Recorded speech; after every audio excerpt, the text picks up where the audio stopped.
Hey, everybody. Welcome back to another episode of Samp&Chance Wrestling. I'm your host, Bobby Sampson. Mr. Chance Michaels, how you doing, buddy? I'm doing pretty good. How about yourself? Not bad, man. We had a crazy week in wrestling. Some Yeah, good, lots. some really, really bad. We're going to get into all of it. But first, let's talk about Forbidden Door. The AEW cross promotion with New Japan, CMML, held in the O2 Arena in London this past Sunday. Another 4 hours, 4.5 hour card, but it didn't feel that bad because it was in the afternoon for us. Hmm. Um, they're saying that they have the highest gate at any wrestling show in London before, which I kind of find hard to believe because of how much WWE's been there last year. So Well, either they if really, WWE charges so high for ticket prices, you figure that they'd have a higher gate, but well, that's maybe what I'm not. saying, right? So how much are they charging? That was my first question. Stadium was full, man. People were Mhm. loving it. The crowd was hot.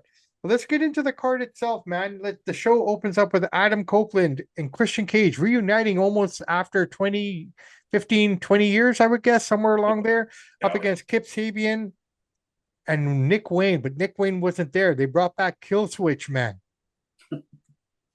yeah, it's good pop. The crowd seemed to enjoy that. No one saw that happening, man. No, nobody's seen that, which is Uh, nice. It's nice when that happens. That's what you no, want. it was a good match, man. And once again, they're treating Kill Switch like he's like, I don't know, man. Like he had issues with Kip Sabian during the match, which Mhm. basically led them to lose. Edge and Christian won. Spoiler. Good match. I thought it was a great opener. I had no It was a good problem. opener because people were so excited to see, Edge and Christian back together. So start the show with that, gets the crowd pumped up, gets you excited. Then you're talking on social media like, "Hey, Edge and Christian are back from in." You know what I mean? It was actually well done. What I really liked about it is Christian is not breaking that bad taste in your mouth character that he is. Which I think will lead to them breaking up and having a final match and one will retire. Maybe something like that. But I thought it was funny because even Edge was trying to play into it, right? Like with the Yeah, just both of them standing on the rope with the scowl and the whole thing. But I thought it was fun. I had yeah, no it was issues with good. It it. was a good opener. I enjoyed it. Yeah, totally. Lots and lots of fun. All right, so let's move on to the next match here. AEW TNA Championship. Kyle Fletcher against Tanahashi. Kyle Fletcher wins. Anything you want to take away from that fight? I enjoy Kyle Fletcher. I always said that how he's super athletic. He just needs a little more charisma. He needs somebody to write some promos for him because he's a potential future star. Just needs a little more charisma and get that mic work down in the ring. Super talented guy. All right. Nothing more to say about that. AEW TBS Championship match. Mercedes Monet versus Alex Windsor. Um, versus Periscope. And I can't remember the girl from Stardom. I apologize, ladies and gentlemen, but I'll leave it at that. Um, good match. You know who Alex Windsor is? It's from WWE. No. She's Osprey's girlfriend. I didn't know that. I didn't really even know who she was. I saw her wrestling. She's an indie girl, man. She's an indie girl through and through. She's never been in the WWE process, I don't believe. Maybe as an extra, maybe something like that, Yeah, maybe a tryout. But Mercedes walks away with this. A good match, man. it was good. Mercedes had to win this. You can't give it to Alex Windsor or Periscope. Well, that would have just been, I no. like the entrance that she came out to. She had all the the British guards with the big fluffy hats. I call them the fluffy guards. Yeah, Each one had one of her titles. This chick's walking around with like 9 belts now. She won another one a couple nights ago yeah. before To the me, to pay-per-view. me, like I know in boxing we get 4 belts undisputed. We have 9, 10 belts. It becomes watered down. And like, what are the quality of the belts that you're winning from what kind of company? So to me, it gets a little I cheesy. don't even know where these promotions are that she's got them all from. Yeah, one's maybe from CMML. She's got the AEW one. She probably got one from New Japan. Where Mm-hmm. the other five, six of them come from. I don't know. But Monet looked great, man. I got to give her respect. It was a good match. I think the girls did a great job. Considering it was a fatal four-way. I mean, just some really good high spots, some good low Mm-hmm. They spots. worked hard. Worked really, really hard. And Monet, in true Monet fashion, picked it up Well, where she let's needed give to. let's give And let's give Anthony Khan a little bit of credit. He's booking Mercedes Monet better than WWE did, and maybe it's because she got a firelit under her ass because they were saying what a waste of money to pay her all that money. She's doing terrible. And ever since she heard all that, she's well, you elevated know her game what? I way think off. I think at the end of the day, in the WWE system, you have to work within the system where here you are your own Yeah, system, a little more freedom. right? Yeah. You have a bit more freedom, and that's why she's doing what she's doing. And she's kind of coming into her own. I also think she got a firelit under her. She heard a lot of negative talk. Hey, dude, if she goes back to WWE now, she'll be even better, in my opinion. You know, she kind of reminds me of like a Drew McIntyre, Jinder Mahal kind of character that took time off, left, came back better. Yeah, could be. Okay. Because when she left WWE and she did her embarked on this little journey, she wasn't great. A lot No. of everything that she was lacking was exposed, Yep. right? Because WWE does a great job of covering all that up and making you look good in whatever you're good at, Yep. right? She's not good at the stick, so she didn't talk much in WWE. You know, Smart. and the way her matches were choreographed and the way they shot her matches in WWE hid a lot of the things that made you want to cringe or go, oh, come on, you Yep. should know better than that. So she's improving on that stuff. So that means, in my opinion, if she goes back now, she's going to be top dog there, man. Either that or there's, like you said, within the freedom that Tony Khan gives you, she shows more of who she really is. I don't know, she doesn't have that freedom, so maybe she just won't work well there. It's hard to say. I'll flip that again back to you, man, because I feel that once you can show WWE all the things that you're doing outside of their company, they'll bring you back and give you more rope. Look at Drew McIntyre. He's got a lot of rope to do his own social media, his own little things like that. He doesn't have to run by anybody, right? So, I mean, Yep. he's killing it on that front. So, same kind of thing. That's why I kind of see it, right? Could be. Could be. Right. All right, let's move on here. AEW Tag Team Championship match, Hurt Syndicate versus who ended up being Brodeo and FTR, because the night before in Collision, Brodeo and FTR had a draw. So both teams, this became a triple threat match. Yeah. Now, outside interference played a huge role in this match. We had Ricochet and his merry band of goons working under the tutelage of one MJF, literally pulled the Hurt Syndicate out of the match. They were gone. It basically became between Brodeo and FTR. These guys, they put on a hell of a match on Saturday. They carried on from where they left off. It was a great match. Brodeo wins. We have new tag team champions. The Hurt Syndicate, Bobby Lashley and crew do not have any belts now. Interesting. Bobby Lashley is too talented and too big of a star and too athletic to be in the tag team division. I get it. You want to tag him up with like a big star. You can do Bobby Lashley and Moxley, just a couple one-offs. To have him, your best athlete on your roster and your most in shape athlete on your roster and a legitimate MMA fighter, and he's sitting in the tag team division. Come on, man. Now that he's lost the belt, break up this Hurt Syndicate's nonsense and put Bobby right up the ladder in contention, at least in the top five, fighting some of the top five guys, not fighting mid-card tag team matches. It's such a waste. You're wasting him. If you want to talk about, like, we talk about WWE always doing the same thing, having the 4 or 5 guys at the end of every show. Well, you know what? AEW does the same thing here too, bro. It's either Osprey, it's either Hangman, it's either John Moxley, it's either, not so much Kenny Omega, but you know what I mean? You want to bring something up now? Now you bring up Lashley, like you said. I don't think freshen that up a little bit and get him into it a little bit, right? Let's not forget Bobby Lashley dresses great. His suits that he wears, looks like money. The guy looks like money. I don't know why he's not using them. He's nuts. Yeah.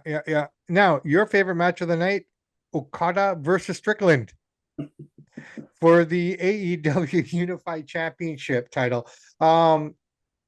Surprise, yes, because Okada won. I was kind of hoping, and we were both hoping. I think this is the one that we kind of got wrong together. We both kind of picked Swerve. Yeah, we did to win this, and surprise. I mean, nice to see a surprise, but I mean, it wasn't a bad match. I don't think it was great by any means. I thought they worked decent together, but I don't think it was even a top 3 match on the show. Do you? No, I think it was just kind of in the middle of the road, kind of a match. Filler. I'll be honest, man. I think I stepped away at that point to go make dinner for our friend. Mm-hmm. Like, okay, I can step away from this right now and do some cooking for our guy. Exactly. So if that match lets you know you can step away, it didn't have great chemistry, didn't really capture the audience. There were some good spots, some good moves. Swerve looked good. They didn't work well together for whatever the reason is, I thought. Yeah, no, 100%. I completely agree with you. And at the end of the match, it looks like the Don Callis family got a new member there. Who was that big dude? What's his name? Help me out. Which guy? He had the ponytail. We were talking about him. He used to be with MJF. He used to be his bodyguard. Well, I can't think of his name. What are you talking about? Yeah. He came back. Yeah, that's good. He looks even bigger. It's good. You need some big guys, and there's too many little guys. Nothing right? wrong with little So, guys. We have to have a balance here, guys. well, he's been out for a year, man. Yeah. He hasn't been around for a while. All right, let us talk about this one very quickly. Zack Sabre versus Nigel McGuinness for the IWGP World Heavyweight Championship title. Um, again, good match, man. I mean, it's all it was a solid match. I take nothing away from both guys, but I mean, if you're not familiar with Zack Sabre Jr. or Nigel McGuinness, I really don't know how you would be invested. This match to me, when I saw it and I heard the names, put it on Dynamite or Collision. That to me, this match is a filler. Yes, it wasn't bad, but we don't need every match doesn't have to be 15, 20 minutes. Sometimes there's nothing wrong with a 5 minute match. Yeah, So yeah. filler. All right, let's leave it at that. Just so everybody knows, Zack Sabre won at the end of Yeah. the match. They did all the respect and everything because Nigel McGuinness is still considered, highly respected for what he's done and what have you, Yeah. and blah blah blah blah blah. But it was good. It was a good match. I mean, as a wrestling fan, just for pure wrestling, you couldn't get a better match. Just for the skill set and what they did. Okay, Hangman Page versus MJF. In my opinion, match of the night. Hands down, these guys put on a banger. Yeah. Loved it. The color, everything, the back and forth, just the way they work together. MJF is quickly proving to me more and more every time I see him out there just to be this next level guy, man. I mean, if WWE doesn't pick this guy up at some point, I don't think he wants to, but he's got a tattoo of AEW on his leg. well, hey, man, I mean, if he wants the real money, if he wants to get that world notoriety, that's where he has to go. I almost feel that MJF is the sting of this generation if he doesn't. Well, I wouldn't go that far. He doesn't have that kind of popularity. But I know what you're saying. That was like so. We just said, or I said, Swerve and Okada had no chemistry really. They didn't really vibe. But these guys have good chemistry. They're both the same size. They're both little, smaller-ish guys. They worked well. They put everything on the line. Probably Considering match tonight, yeah.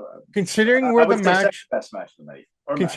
considering where the match was on the card, second to last match, and we're already in about 3.5 hours at this point. To have that kind of match, and for me myself to be invested, I'm like, oh wow, this is good. Mm. And by that point, you're kind of like, well, that's what I was saying before. Like, yeah, Zack Sabre and Nigel McGuinness, sure, they're loved by the hardcore indie guys. But the average guy watching, you can crap about these guys. But you watch MJF and Hangman Page, who may not be as technically skilled as those guys. Their match is 100 times better. So because it had the entertainment factor. It was a great match. Those guys worked well together. They both got nothing but respect for that match. Then finally, the lights out steel cage match, the Golden Lovers, Darby Allin. So the Golden Lovers consist of Kenny Omega and I can't remember the dude's name, the Japanese fellow from New Japan. I apologize, people. The Golden Lovers, Darby Allin, Hiroshi Tanahashi, who is now the president of New Japan. Okay. He's on his last few matches here, man. No, I know. The dude's about to retire. The one thing I'll say about Tanahashi, that dude's got the coolest hair in the world. You like that his look, eh? Oh, dude, the flowing hair. That guy's got to be on a romance novel, man. Yeah, it's funny. Part of his character works well. He's got that kind of hair, man. Like respect to that hair. Like nothing but respect to that hair. And Will Ospreay versus Claudio Castagnoli, John Moxley, the Young Bucks, and Gabe Kidd. Now, before this match started, first off, we didn't really know what to expect, right? What kind of match would this kind of be? Well, it turns out to be a mini Hell in the Cell with no cage top. So it's like lights out means you gotta get knocked out. Lights out. No, lights out meaning so Justin, the ring announcer, he comes out and he goes, "It's time for lights out. When the lights go out and come back on, this is now a non-sanctioned fight." So basically, by turning off the lights, it dissolves AEW having any kind of responsibility for what happens. That is one of the lamest things I've ever heard in wrestling. And it's so cheesy and corny. Are you kidding me? That's what that meant? Basically, that's what it meant. That's the way he described it. Dude, I might be wrong, but you make sense with Tony Khan. That is so cheesy. He turns off the lights. They say once the lights go out and they come back on, AEW is not responsible for anything that happens in this match. Yeah, I know non-sanctioned. Or we're gonna bleed, but come on, man. That's so cheesy. It's so goofy, man.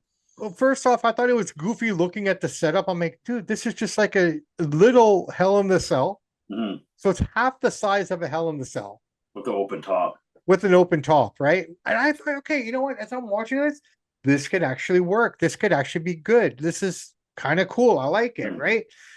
The match was all over the place. I'll be honest, man. Let's just call it the way it was. Like, I mean, yeah, you had some great spots, you had some great moments, you had some close calls, you had everything that you want in this kind of match. But with 8 guys in there, all doing their own thing, and the production level of AEW is already in question.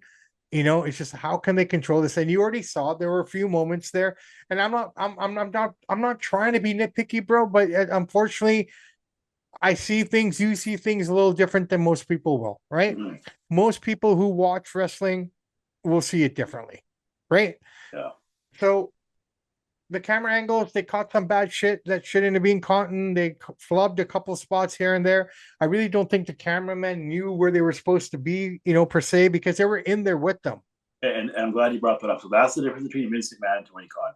If Vince McMahon was behind the gorilla position, that would never would have happened. He would have been ripping on those camera guys. But before the show, Vince makes sure everything goes smooth. Even with the camera guys, he talks and do this. When we cut to this, you do that. Tony Khan doesn't have the smarts of Vince McMahon to do pull. It would never happen under Vince. Well, I tell you what, WWE still does that because a lot of what Vince left in place still is being done, right? Like, Mhm. you think the doors open at 5, but people don't realize the talent is there like 10 o'clock in the morning and they're running through everything. Oh yeah. The ring entrances, they're timing everything to make sure Mhm. everything, okay, cameraman, you need to stand here and capture this from this moment and this and that. So, I mean, there are levels to this, right? Yeah. Total levels to this. That was And they Forbidden put a fourth Door. match too, though, and Jab in the year. Sorry? There's a fourth that came out of this match, wasn't there? Oh yeah, that I turned away. I mean, there's just some brutality I can dig, but some of that stuff is just too gruesome for me too, man. John Moxley working over the earlobe The fork, yeah. with the fork. Now, granted, Darby Allin wears those earrings those hollow ones, Mhm. that expand your earlobe. Yeah. I don't know Well, what what's they're the purpose called, the of the that? disc things. You've seen What's those. the yeah? What's the purpose of that? It's basically just a style, I guess. I don't know what to call them, man. I mean, if those African chicks can put those plates in their lips, Yeah. dudes and girls are doing that now, right? So they've been doing it for a while. It's more of a punk rock or hip. I have no idea, man. It Yeah, kind it's of like punk rock, like a it new punk. reminds me of the Lollapalooza sideshow stuff Yeah. where they had those kind of earrings and the guy's lifting up a brick with his earring, sort of a deal. Yeah. Um, I mean, there were some good spots in this match. I mean, Osprey looked good. He did some crazy stuff off the top rope as he always does. But yeah, Moxley digging a fork in the ear and working the earlobe, and that's a little. I don't mind the hardcore stuff, but that's a little over the top. yeah, no, it's just a little too much, my friend. A little too much. All right. Well, I tell you what, man. Let's move on to the ugly of the show. Not a bad show though. It was decent though. No, what would you give it? Sorry, before we move on, what would Out you of give what, the show? 10?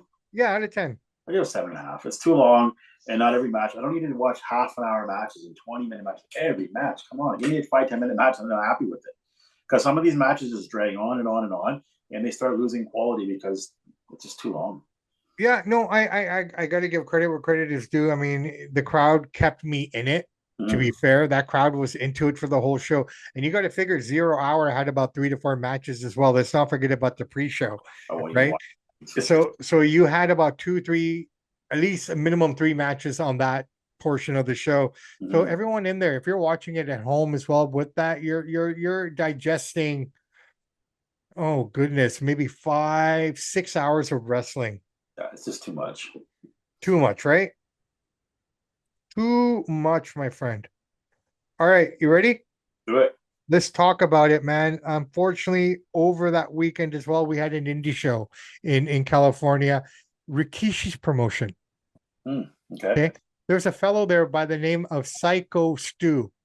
He spells his name Syko, Stu, Stu. Okay.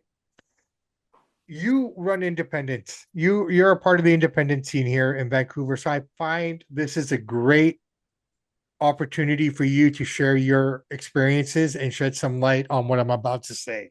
And tell me if I'm wrong or Mm-hmm. whatnot. You ready? Let's do it. All right. So this show, backstage before the show even started, All the wrestlers get together, as we know. They shake hands, say hello. Who doesn't know each other? Yeah, Introduce, blah blah blah. So Raja Rampage, the son of former UFC Pride Championship fighting world champion himself, Rampage Jackson, short on the temper, probably a couple loose screws in the head. absolutely. Okay, let's be, and I'm not being disrespectful. No, it's the truth. It's just what it is. Okay. I wouldn't say it to his face, but it is what it is. His son was a part of that show. So Raja was backstage meeting a lot of the guys. Hmm. He meets Syko Stu. Okay, so Syko Stu is there. Everyone's drinking. Okay, people are drinking. The talent, the athletes, they're all sitting there. I don't know how slosh they were, but they had cans of beer. They were drinking before the show started. It shouldn't Okay, be allowed. point number one. At the indie shows for KOF or Canadian Apex Wrestling that we do, or you do for the most part, um, is that tolerated? No, Is there's that no drugs happening? allowed. Not saying that a couple of guys might have a couple beers and show up. A couple of guys might smoke a joint on the side, but there's no alcohol or drugs in the dressing room allowed. Period. If we find that, you're out. Okay, so this is what they were doing Because it's backstage. dangerous. You're doing dangerous stuff. You can't be drunk. Yeah, so I don't know if anybody was drunk, but they were literally open cans of beer, just taking them back, this and that. And this is Rikishi's promotion. He should know better too. Was he there for this? I don't know that. I don't know. I don't have that information. But regardless, if you're a former professional at the level that Rikishi was, He knows better than this. and the family land that he comes from, is that tolerated? Absolutely, he knows Okay. that. So Rampage Jackson's son, Raja Jackson, goes up to Syko Stu. There's a video out there. You can see it for yourselves. He says, I'm Rampage, blah, blah, blah. I'm Syko Stu. And he goes, yeah. And he smashes a beer thing on his head to Raja. Yeah. Okay. That's wrong in its own right. Why would you do that? Like, you don't do that to a person who's green. And drunk, man, drunk as hell. Right. So now let's fast forward. Apparently they squashed it. Everything was okay. They shook hands. Cool. Syko Stu and Roger Jackson actually had a spot in a match later on that night where Roger Jackson was going to come out and interfere and attack Syko Stu as a part of the match. Okay. Roger comes out. He brings him down. He just starts going to town with real punches, knocks the guy out solid. Now, update on Syko Stu. He's going to be fine, ladies and gentlemen, boys and girls. A little bit of a concussion, but he's okay. He's not going to die. He's going to be just fine. But Roger Jackson went to town on the guy. The whole locker room emptied out to separate them.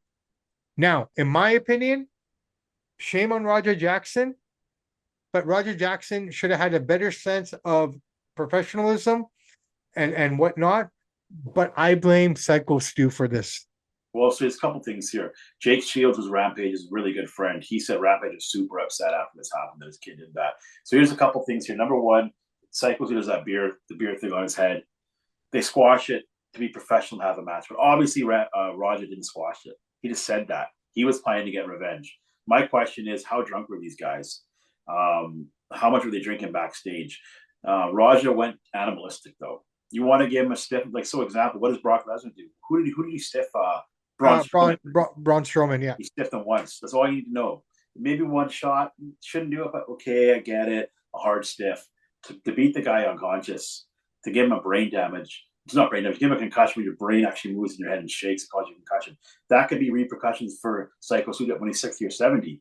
So, I mean, that guy shouldn't. I wouldn't book that guy anywhere. Syko Stu or Raja? Raja. Well, I mean, Syko Stu was on line too, but they both should never match. But the promoters probably thought, hey, they squash it, we're gonna get out there and do the spot because Jackson has a bit of a name. Yeah. Jackson obviously was, I'm gonna get this guy. I'm gonna get this guy. He just went nuts on him. But he was stewing the whole night, waiting for that opportunity to unleash it. Right? That's what I'm saying. It's premeditated. Right? But how much can you look? Raja has his blame in all of this, 100%. But from the perspective of a wrestler, I think Syko Stu is the one to blame more, even though he's the victim. But they agreed to squash it. So that means. But Raja doesn't understand that. You know what I mean? And that proved. Well, no, Raja understands you don't punch somebody for real in wrestling. He has to understand that. He does. So what Raja did is he tricked everybody. He tricked the promoter. tricked the agents, whatever you want to call them, backstage. The guy's booking them. He lied to them, tricked them. Everything's cool. He's sure everything's cool. He waited to get a spot, beat the crap out of the guy. If you're gonna beat the crap out of the guy, do it after the show. That was so unprofessional. I hope he doesn't ever get booked again. Same with Syko Stu, that was wrong too. But they squashed him. Raj is a loose cannon. He's obviously a little bit messed up in the brain. He's lucky Syko doesn't charge him. And I'm glad he's not. But the guy is nuts. You don't hit a guy that many times. You've hit him a couple times, you got him. Why keep doing that? Yeah, no, dude, I get you completely, but I mean, I think all of this is going to be diverted if Syko Stu actually had more common sense Yeah, he in who started he's it, dealing with. but Roger shouldn't do that. No, equal blames, but I'm going to put it on the veteran more because he should have known better. That's all I'm He saying. did, yeah, I agree. But then you can never book Raja again. Oh, he's done. Yeah, you can't trust this guy. Somebody will book him though. Somebody will book him. You know what? Ryzen in Japan will take him. Somebody will take him. Right? Japan will take him in a heartbeat. They take all those guys. Yeah, so they it's don't care. An unfortunate situation. It just makes wrestling look like a circus freak show. And in that sense, it does. You know, both guys are out of line. Right, and unfortunately, that made national headlines. So let's hopefully. You do that to a guy like Brock Lesnar. He's not going to go crazy. Like that, he'll get you and stiff you so hard you won't think about it. Oh no!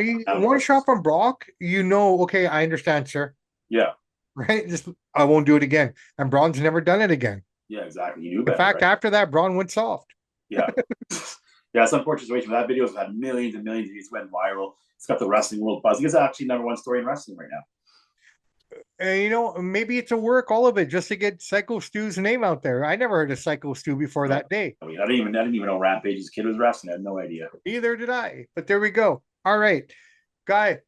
This weekend, Clash in Paris.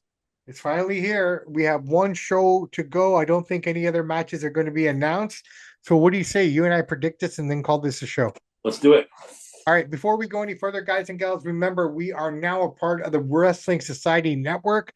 Big shout out to Professor Bear and the whole team up there. Thank you for all the support and love. Our show is now on the metaverse, as Mr. Michael says, which is kind of cool, I guess, in a way. Or it's opening the doors to a lot of different people. Cool. So big shout out to the Wrestling Society. Thank you for having us and making us a part of the family out there, man. Shout out to you guys. Appreciate all right. Clash in Paris. You ready? Do it. Let's start with the easy one. Roman Reigns versus Bronson Reed. Nothing on the line except maybe Roman's shoes. What do you see in this one? See a good match. See a match I'm kind of looking forward to. I didn't like Roman Reigns for 23 minutes after they open up Raw. It was too long. Listen to all that entrance and listen to all that. This is a tough one to call, but yeah, Roman's going to get it. But Bronson is going to look strong in doing so. Can't make it. Yeah, I think it's going to be one of those matches where Bronson just dominates, and then at the last minute, he helps up. Yeah, Roman's up and he gets the victory.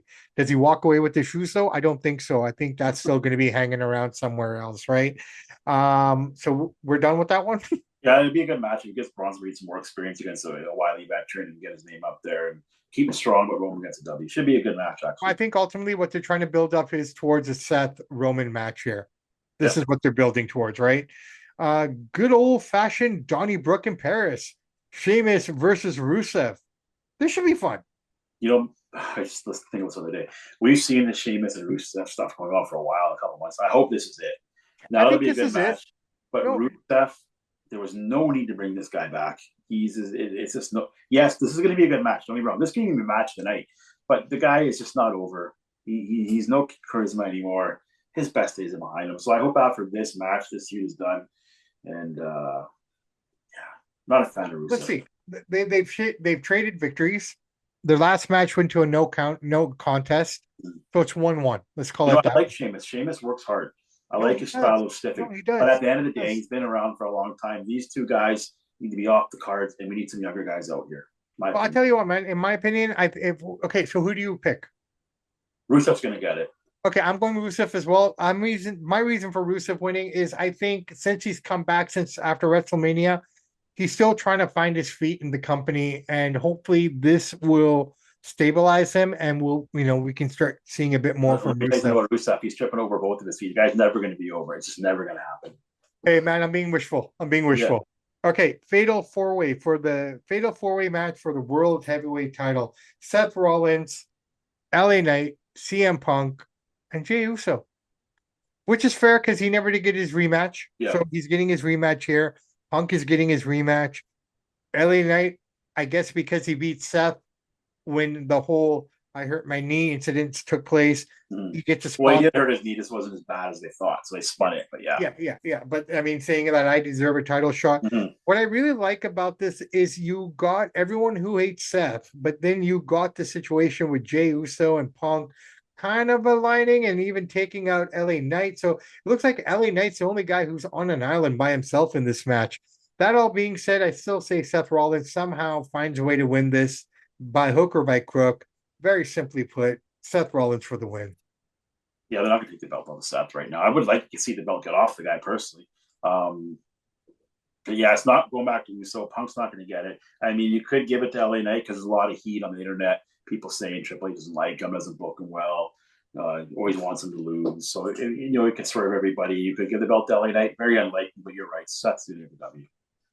Becky Lynch. Pretty good match though. Yeah, no, it should be fun. So Seth for both of us? That's for both. Okay. Becky Lynch versus Nikki Bella, women's intercontinental title match. Good back and forth here, man. I love the promos. The promos have been crazy. Becky's getting a lot of heat because she said she took that cheap shot at Ozzy Osbourne, which the guy's dead. I mean, I get she's being a heel, but she got a lot of heat. Even Kelly Osbourne. Yeah, but she was supporting. Even Kelly Osbourne got into it. Yeah, she wasn't happy with it. But I mean, really, was it a diss or was it really a compliment? Like, I mean, a compliment to Ozzy, I guess, but. He's kind of mocking him a little bit, but I had no problem with it. It's wrestling. And considering where they were saying it, Birmingham is, I mean, I think one of the best lines that I heard is you're not tough enough to live in Manchester and you're not rich enough to live in London. So that's why you all live in Birmingham. I get these a little bit more than perhaps you do because of my background in the UK and all my family. So I know how all these little things work over there with the towns and how they put each other down, right? I mean, it is what it is. I get it. You have to be a part of that culture to understand these disses and these put downs. Go check out Elon Musk's ex. He's all over Britain right now. Go check it out and see what he's saying. Okay, I'll check it out. Yeah, it was a good promo by Becky, man. I don't know whoever wrote that for her, but whoever did was. It was good, man. I think Becky's been killing it since she's been in Europe. Nikki Bella, never the greatest on the mic, but I've enjoyed watching her since she's come back. She looks great. Like post baby, early motherhood. She looks great, man. She's looking firm. Both ladies look in great shape. But Becky, I think Nikki's only here for a cup of tea. You want to put the strap on her? Go ahead. I could see that happening, but I think Becky wins. Yeah, Becky's doing. Nikki doesn't need it. She's got a big name. She's just here to have a few matches, like a Trish Stratus kind of thing, some nostalgia, get some fans back that have left, kind of idea, and push Becky to the limit. Well, we shall see. But then again, you never know, man. They've been swerving us a lot these days, right? Yeah. For all we know, we could see Nikki walking away with this title and then losing it when she comes back, right? I mean, she doesn't need to hold on to it forever, but I mean, it'd be interesting to see if Nikki wins, man. But I think Becky should win, right? My mind tells me Becky. Most likely. It's the way to go. Most likely. Okay, you ready? Fight you been looking forward to? Yes, very good. John Cena, Logan Paul, ladies and gentlemen. I am looking forward to this. I think just the promos have been good. Cena is on really great chemistry together. Great chemistry together. Yeah. I mean, it helps that they worked it as a tag team as well. So they have some of that going for them as well. But Cena is in full form. Love it. Worst thing that ever happened to him in this run is becoming a heel because that completely flopped. But it looks like everyone literally forgot about it. No, like it never happened. I think everybody realized he loved John Cena so much. He's just not a good heel because he's, like I said it the day that happened. He's such a nice guy. He got to be a bit of a jerk to be a good heel. He's not a jerk. He's not like Flair. He's not like Hogan. He's just a nice guy. Couldn't pull it off. Now, I like what they did. Cena, Logan Paul's so good. People are so. Some of these wrestling fans are so idiotic. Like Logan Paul is literally making fun of himself. So John Cena is like, "You guys call me a parasite," and John Cena says, "No, he's dissing on himself. People don't get that." And then, John Cena got the better of him. Of course, John Cena is one of the best guys in the mic ever. Nobody's going to say Logan Paul will talk him.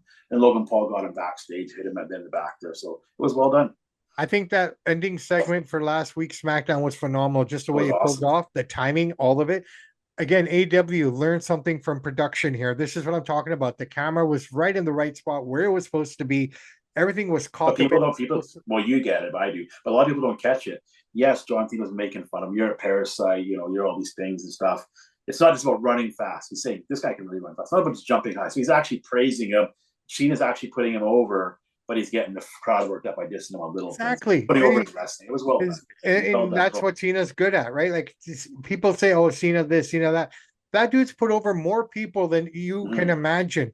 One example, I think I've talked about it before, but I love it. So I want to share it one more time. That how he put over Brodus Clay at WrestleMania. I remember that. Okay, I think it was Orton versus Bray Wyatt. It went long. Yeah. It went longer than it was supposed to. So they said, hey, we don't have time for your segment, Brodus. And that made him sad because you work your whole year to have that moment at WrestleMania. Cena was standing beside him and he was next. Okay, Cena, you're up. Cena goes, oh, I got to go take a shit. Yeah. Go, how long are you going to be? Looks at Brodus, 5 to 7 minutes. And he takes off, which allowed Brodus to go and do his spot. Who does that for people? Yeah, in that business. He's not putting Logan Paul over. Logan Paul's not winning this match. It's gonna be a great match. Just saying in general, just the way he's over. Awesome. Like even with the segment that you're talking about, with the promos and everything, it's all how he says that you're people think he's dissing him. He is, but he's also still giving him the rub. Yes, exactly. Right. So I mean, that's it. Now this match itself, how do you see it playing out, man? This is the match I'm looking forward to the most. It's gonna be a lot of fun. Lots of fun. You know, John Cena is really pushing himself in the ring right now. He's doing great work. Logan Paul is, he's going to do a big high spot, probably jump off the rope on the table, something crazy. Cena can't do that. And then there's things Cena do that Paul can't do. So it's going to be a great match. But John Cena's going to win the match. He's not going to take the belt off of Logan Paul. If you want to break the internet, you give Logan Paul the belt for a month. The internet would go nuts. Indies fan would be. Yeah, but there's no belt here, bro. The belt's on the line. Cena's not champion anymore. It's Cody. Oh yeah, we're talking about. Yeah, sorry, keep forgetting. Where's Cody Rhodes? Cody's hurt. I forgot he's even champion. I thought, because I mean, logically, you should have had Drew McIntyre versus Cody on this card, but it's not. Yeah.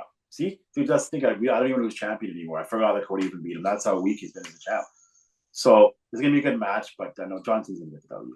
No, I think Brock Lesnar's gonna come out. If Logan Paul wins, Brock will come out and beat up John, and Logan pins him. But Logan will not win clean. No.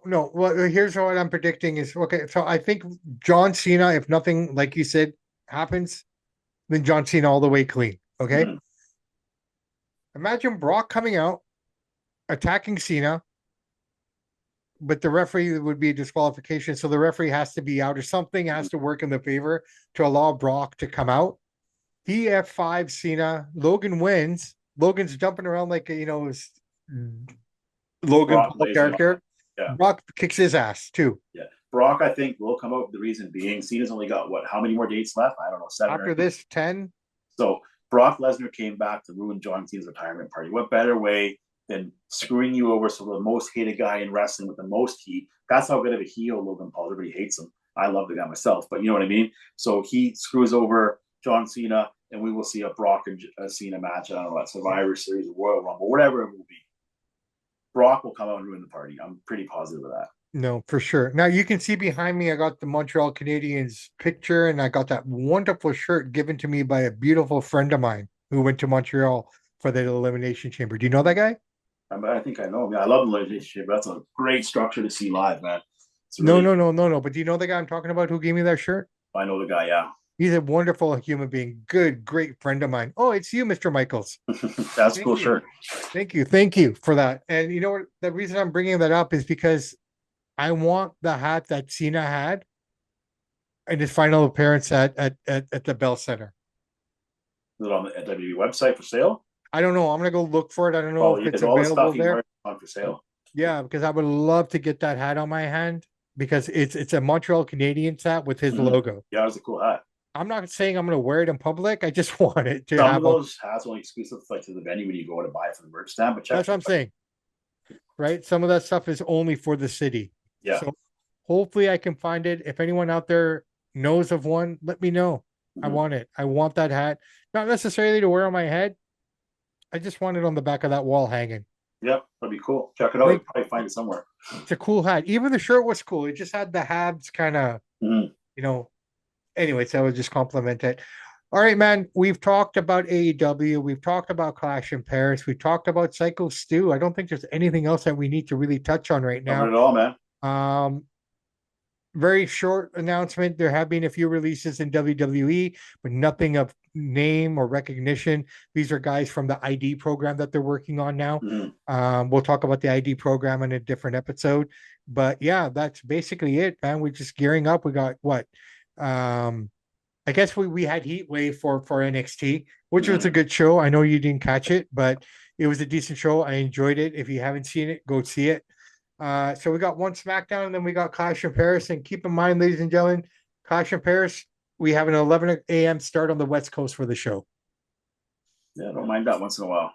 Yeah, so we got that happening on this Saturday. Other than that, everything is everything. Chance Michaels, how are you, my friend? Feeling good, man. Doing good. Awesome, fantastic. All right, I'm Bobby Sampson. He is Mr. Chance Michaels. And in the words of the great ACDC, those that download, like, and subscribe to the podcast, we salute you. We do salute you. We salute all of you. Thank you so much for tuning in. Thank you for the subscribers. Guys, as of this morning, we were sitting at 6,760 subscribers. Thank you for everyone for tuning in, joining us, and being a part of our little family here out on the West Coast. We do it better than anyone on the coast. We do it better than anyone on the coast all the way down to Mexico, baby. Oh, yeah. Do you agree? We even do it better than some of those boys in England. Well, we're not, we don't want to be that guy, but okay. All right. Well, you know what? We'll know if they watch the show and comment on it because this was at the end of the show. So we'll see. Find out. All right. We'll find out. So shout out to everyone. Thank you for all the support, the love. Thank you to the Wrestling Society Network for supporting us and bringing us on a part of the family. We love it. Thank you for the opportunity. Maybe you should get one of those guys to come on for the review show of Clash of Paris. Soon. I'm going to put it out there to them and see if we can get the professor. Let's see if we can get the professor in for next week, man. Yeah. See what we can do. Right? We'll do that, and we'll figure it out. We'll do that. All right, guys and gals, final week of summer. If you're in the States, you're already in school, but for the rest of the world, school starts after the long weekend. So that being said, it's a long weekend. Enjoy the rest of this week out here in Vancouver. We're outside, 33 degrees. It's beautiful. Enjoy it. Take it in, man. Drink it in, man. Chris Jericho might be coming back, eh? Just to throw that out there. I know we'll talk about that later another day. Will. But yeah, man. Enjoy the weather. Enjoy your family. Just be safe and be good to each other. And remember, if you want it, you got to work for it. Even the big man upstairs will tell you, I will help you and I will guide you and I will reward you. But you still got to work, my man and lady. Yeah. Samp&Chance are out.